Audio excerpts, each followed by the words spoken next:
स्वामी समर्थ मैत्रिणींनो, आजच्या व्हिडिओमध्ये तुमचे स्वागत आहे। शुभ सकाळ आणि आज असणाऱ्या नागपंचमीच्या माझ्या सगळ्या ताईंना मैत्रिणींना खूप खूप शुभेच्छा।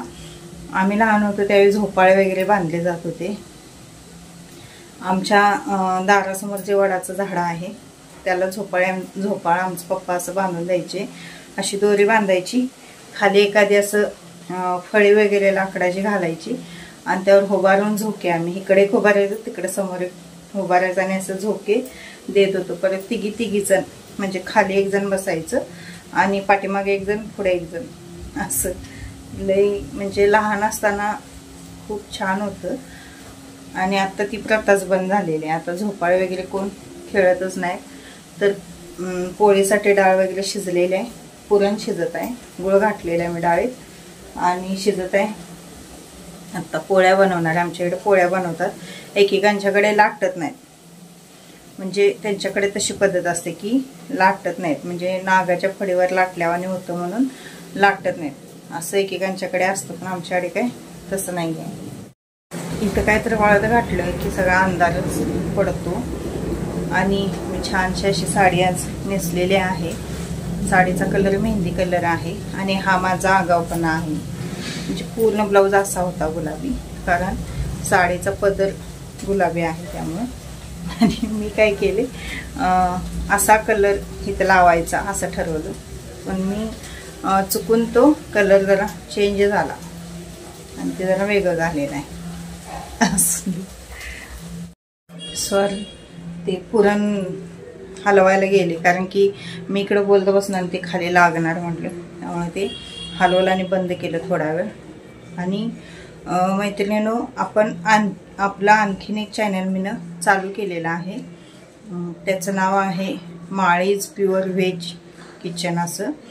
आणि त्या चॅनलला पण म्हणजे लिंक दिलेली आहे बघा मी, आणि त्या चॅनलला पण जाऊन प्लीज सबस्क्राईब करा। त्या चॅनलवर नुसता रेसिपी तुम्हाला येतील, पूर्ण व्हेज रेसिपी सगळ्या येतील तुम्हाला, कारण की आमच्यात काही नॉनव्हेज नसतं, तुम्हाला सगळ्यांना माहिती आहे। कारण जवळजवळ 4 वर्ष झाले आपलं चॅनल आहे, सगळेजण 4 वर्ष झाली मला बघता तुम्ही, त्यामुळं आपल्याकडे नॉनव्हेज काय नसतं। व्हेज रेसिपी सगळ्या आमच्या ह्या भागातल्या महाराष्ट्रीयन अस्सल महाराष्ट्रीयन रेसिपी आणि मराठमोळ्या कोल्हापूर साईडच्या रेसिपी सगळ्या तुम्हाला बघायला मिळतील। तर आणि रेसिपी अशा काही जास्त म्हणजे मोठं पण नाही, छोटे शॉर्टकटमध्येच रेसिपी मी तुमच्यासोबत शेअर करणार आहे। तर प्लीज त्या चॅनलला पण ह्या चॅनलप्रमाणेच असा सपोर्ट करा। आणि त्या चॅनलवर आज म्हणलं नागपंचमी आहे, तर सुरुवात आपण कधी पण गोडानेच करतो।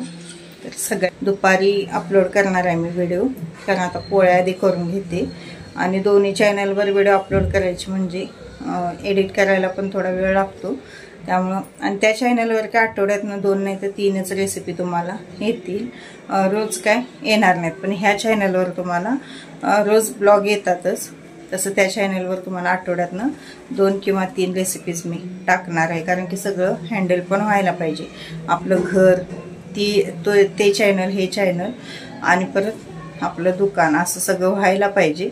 ते शक्यतो होत नाही, म्हणून 2 नाही तर 3 व्हिडिओ त्या रेसिपी तुम्हाला, खूप छान रेसिपी मी खरं व्यवस्थित अशा रेसिपी तुम्हाला त्या ह्याच्यावर टाकणार आहे। आणि म्हणजे छोटेच व्हिडिओ असणार, त्याच्यावर 4 ते 5 मिनिटाचेच व्हिडिओ असणार आहेत, जास्त काय मोठे व्हिडिओ म्हणजे रेसिपी जास्त अशी फापड पसारा काय नाही, नेमकं साहित्य आणि कृती एवढंच म्हणजे थोडक्यात शेअर करणार रेसिपी। नक्की बघा आणि आशा आहे मला की त्या चॅनलला पण तुम्ही खूप चांगला प्रतिसाद द्याल, कारण की माझं खूप दिवसापासून स्वप्न होतं की रेसिपी चॅनल चालू करायचं। पण आमच्या घरात ह्यानी काय म्हणतो ते, आधी एक तू चालू केले असते, त्याचा रिस्पॉन्स बघ आणि त्यानंतर मग दुसरं चॅनल चालू कर, कारण की 2-3 चॅनल चालू करायचे आणि म्हणजे त्याला जर व्यवस्थित प्रतिसाद नाही मिळाला तर काय उपयोग, असं त्यांचं मत होतं। आणि ते बरोबर पण आहे, आपण म्हणतो म्हणजे करूया म्हणून आपण करतो, पण कसं होतं म्हणजे रिस्पॉन्स पण आपल्याला बघायला पाहिजे की कसा मिळतो। आता कसं झालं, यूट्यूबमध्ये कॉम्पिटिशन खूप म्हणजे खूप वाढलेले आहे, हर एक तऱ्हेचे चॅनल येत आहेत आणि भरपूर एका घराजवळ 1-2 यूट्यूबर तर आहेतच आणि एखादा यूट्यूबर असला तरी त्याचं 2-2, 3-3 चॅनल हे आहेतच. त्यामुळं मला रांगोळीचं चॅनल आणि रेसिपीचं चॅनल हे पहिल्यापासूनच आवड होती. ब्लॉगिंगचं काय मी म्हणजे विचारच केला नव्हता, पण ते राहिलं आणि ब्लॉगिंगचं चालू झालं चॅनल. त्यामुळं मग आता श्री म्हणत होता मध्ये मग मी चालू करतो म्हणून, ज्यावेळी हे चॅनल मोनिटाईज झालं त्यावेळी. पण नंतर म्हटलं एक थोड्या दिवसानं चालू करूया, नाहीतर मी मे महिन्यामध्येच चॅनल ते चालू करणार होतं. तर चला, आणि नक्कीच मैत्रिणींनो त्या चॅनलला सुद्धा म्हणजे सबस्क्राईब करा. लिंक मी माझ्या व्हिडिओखाली ह्या व्हिडिओखाली देत आहे या चॅनलच्या. तर प्लीज जाऊन सगळ्यांनी सपोर्ट करा. कारण कसं होतं, रेसिपी तुम्हाला आमच्या इकडल्या सगळ्या ह्या भागच्या बघायला मिळते. चला व्हिडिओला सुरुवात करूया आणि पुन्हा एकदा नागपंचमीच्या माझ्या सगळ्या ताईंना खूप खूप शुभेच्छा. सोमवारी संध्याकाळचा हा व्हिडिओ आहे. दुकानातून आल्यावर स्त्री पण शाळेतनं आलेला होता, कारण श्रावण सोमवार असल्यामुळे त्याची अर्धी शाळा होती आणि तो दुपारी अकॅडमी ते सगळी सुटून जवळजवळ 3 वाजता घरी आलेला होता. मग त्याला सकाळी काय नव्हतं, त्यामुळे संध्याकाळी त्याला शिवामूठ वाहायला लावली आणि बेल पण वाहायला लावला. मन शिवा शिवाय शिवा शिवा महादेवा, शिवा शिवा महादेवा, माझी शिवामूठ ईश्वरा देवा, माझे शिवामूठ ईश्वरा देवा, माझ्या मनातल्या इच्छा, माझ्या मनातल्या इच्छा पूर्ण कर रे देवा, पूर्ण कर रे देवा. ओम नमः शिवाय मनाने घाल. ओम नमः शिवाय. उठ जा. ओम नमः शिवाय. ओम नमः शिवाय. ओम नमः शिवाय. ओम नमः शिवाय. ओम नमः शिवाय. ओम नमः शिवाय.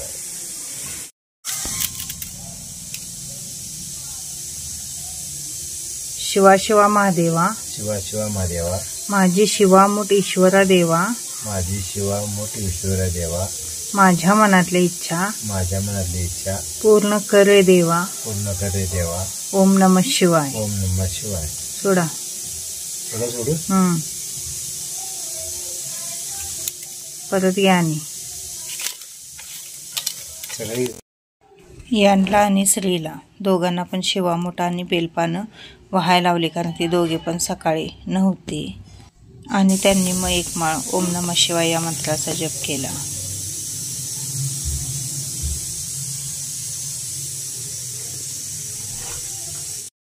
त्यानंतर आमच्या इकडे आज बनवतात धपाटे, लाह्या, परत शेंगदाणे, हरभऱ्याची भाजी वगैरे सगळं असं बनवतात. शेंगदाणे वगैरे भाजून म्हणजे भाजकं सगळं आज असतं आमच्या इकडे.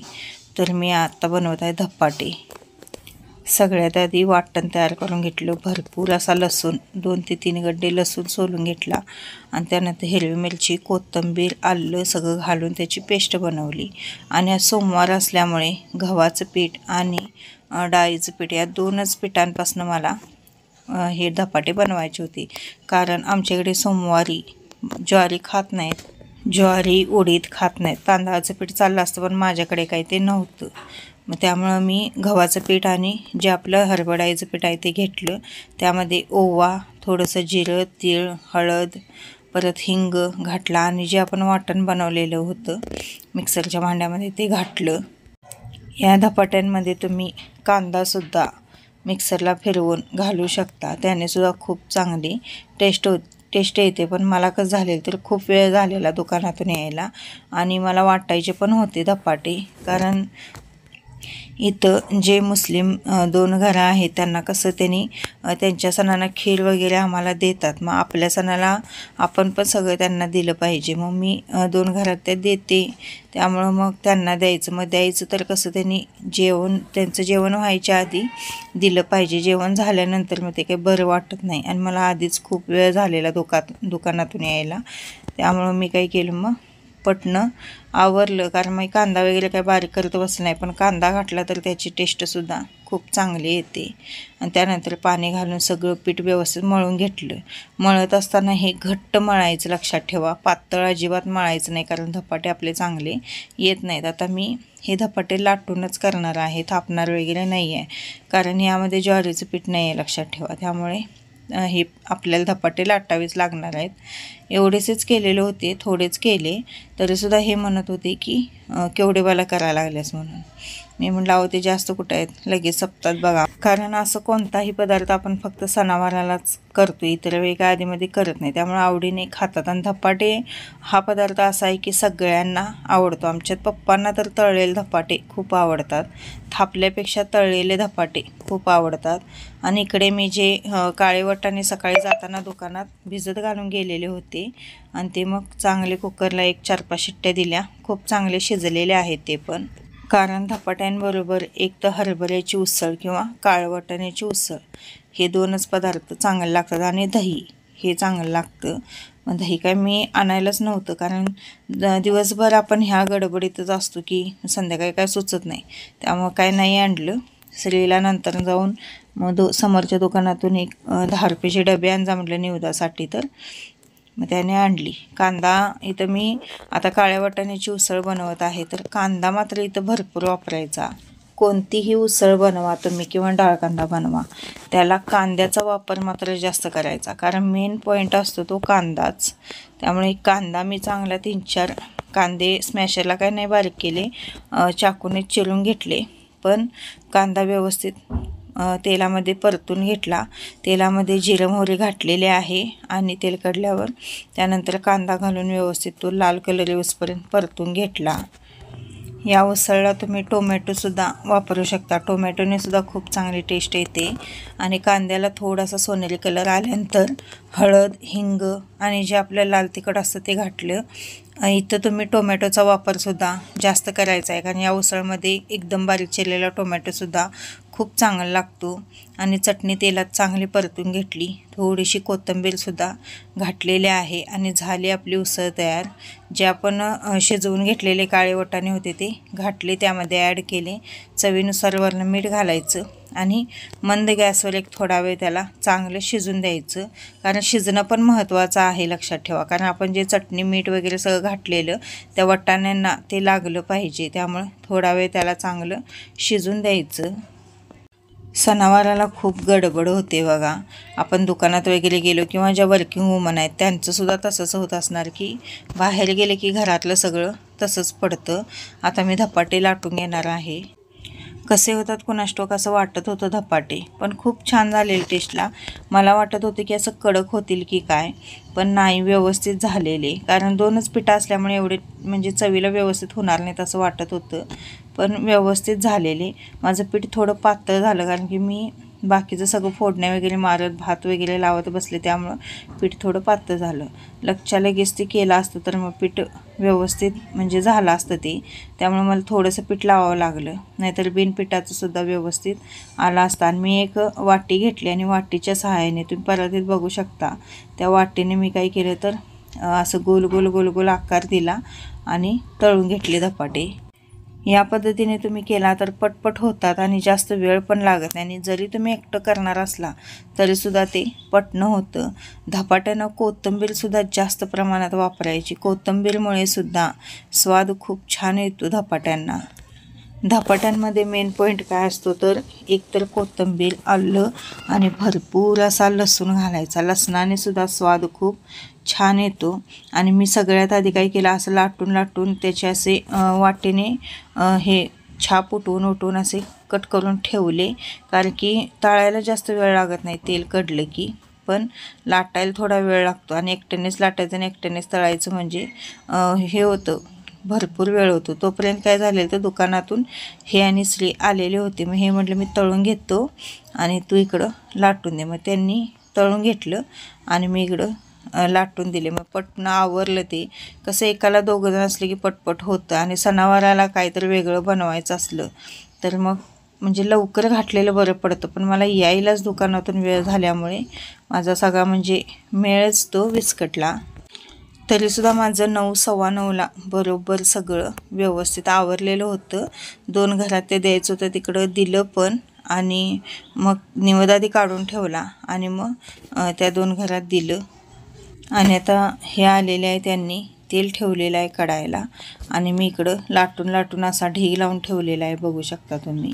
आणि तेल पण आपलं चांगलं कडलेलं आहे, कारण आपण एक छोटासा गोळा असा टाकून बघायचा, तो चटणं वर आला की समजायचं आपलं तेल कडलेलं आहे. तर तुम्ही बघू शकता हा गोळा व्यवस्थित वर आलेला आहे.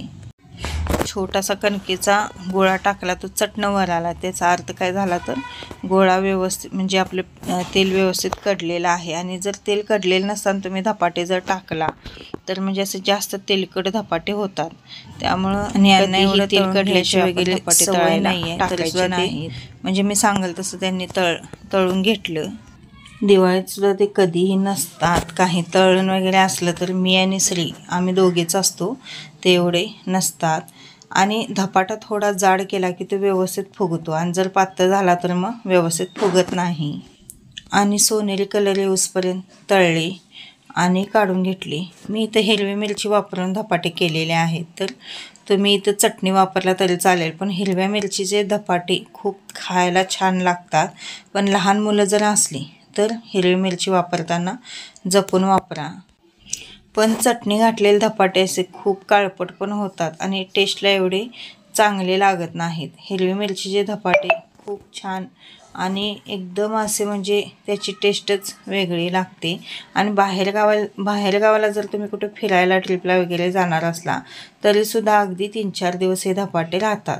3-4 दिवसापेक्षा जास्त राहत नाहीत. जर जाड तुम्ही धपाटे बनवला तर त्यांना मग नंतर भुरा येतो, असं बुरशी आल्यावानी होतं. पण पातळ जर लाटला तुम्ही तर चांगले 5-6 दिवस ते धपाटे राहू शकतात.